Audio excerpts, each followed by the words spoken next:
안녕하세요, 김진옥입니다. 소고기 장조림 좋아하시나요? 오늘은 소고기 장조림 부드럽게 만드는 법 소개합니다. 돼지고기 장조림과 달리 소고기 장조림은 고기를 오랫동안 삶지 않으면 자칫 부드럽지 않고 질긴 장조림이 될 수 있습니다. 소고기 장조림에 들어가는 고기가 보통 기름기가 적은 홍두깨살, 우둔살, 사태 양지인데요. 고기를 1시간 정도 푹 삶아주신 후 간장 양념에 조림을 해야 부드러운 소고기 장조림이 된답니다. 만약 압력밥솥이 있다면 압력밥솥에 고기를 30분 정도만 삶아주시면 되고요. 장조림을 만들 때 메추리알이나 꽈리고추, 통마늘, 버섯 같은 부재료를 넣고 싶을 때는 고기를 간장 양념에 조림하는 중간에 넣으시면 됩니다.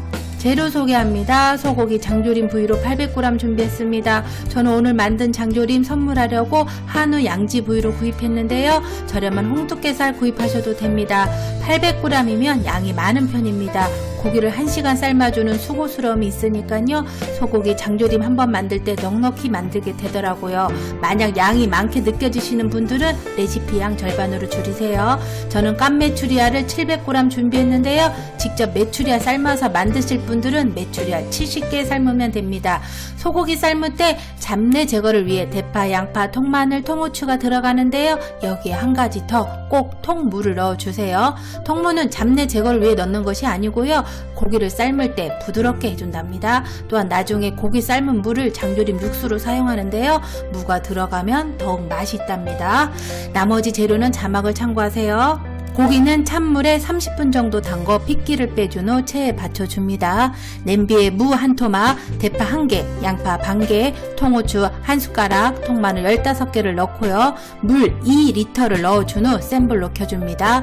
물이 팔팔 끓어오를 때 핏기를 뺀 고기를 넣어줍니다. 고기를 넣은 후 소주 반컵을 넣어주시고요. 센 불에서 끓어오르면 중약불로 줄여 1시간 삶아주면 되는데요. 중간중간 거품과 기름기는 제거해 주시고요. 뚜껑은 살짝 걸치듯 덮어줍니다.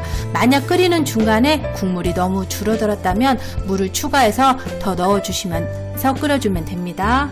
1시간 삶은 고기를 체에 걸러서 고기와 육수를 분리합니다. 육수는 나중에 1200ml가 필요합니다. 만약 걸러낸 육수가 1200ml가 안되면 물을 추가하시면 됩니다. 고기는 흐르는 물에 살짝 한번 씻어주시고요. 손으로 먹기 좋게 고기의 결대로 찢어줍니다. 만약 손으로 찢는 게 힘들면 칼로 잘라주셔도 됩니다. 칼로 잘라주실 때는 고기 결의 반대로 썰어주시면 됩니다.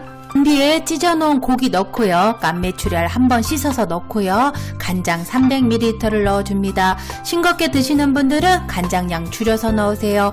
미림 반컵 넣고요. 생강가루 소량 넣어줍니다. 생강가루 없으면 생략 가능합니다. 여기에 올리고당 6숟가락에서 7숟가락 넣어줍니다. 단맛을 싫어하는 분들은 6숟가락 넣으시면 됩니다. 준비한 육수 1200ml 넣고요. 센 불로 켜줍니다. 끓어오르면 중불로 줄여줍니다.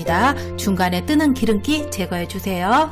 이렇게 총 15분 중불에서 조림을 하면 되는데요. 만약에 까리고추, 통마늘, 버섯 같은 부재를 넣고 싶다면 15분 조림하는 중간에 넣으시면 됩니다. 저는 중간에 통마늘을 넣어서 조림했습니다. 매콤한 맛을 좋아하시는 분들은 청양고추 썰어 넣어도 맛있답니다. 완성된 장조림 한 김 식혀서 용기에 담아 냉장고 속에 넣어줍니다. 냉장고에 넣고 장조림이 차가워지면 하얗게 기름기가 떠 있을 겁니다. 기름기 수저로 떠서 제거하시고요. 이 상태로 그냥 드셔도 되는데요. 더 맛있게 드시려면 드실 양만 그릇에 담아 전자레인지에 살짝 돌린 후 참기름, 깨를 뿌려 드시면 더욱 맛있게 드실 수 있습니다.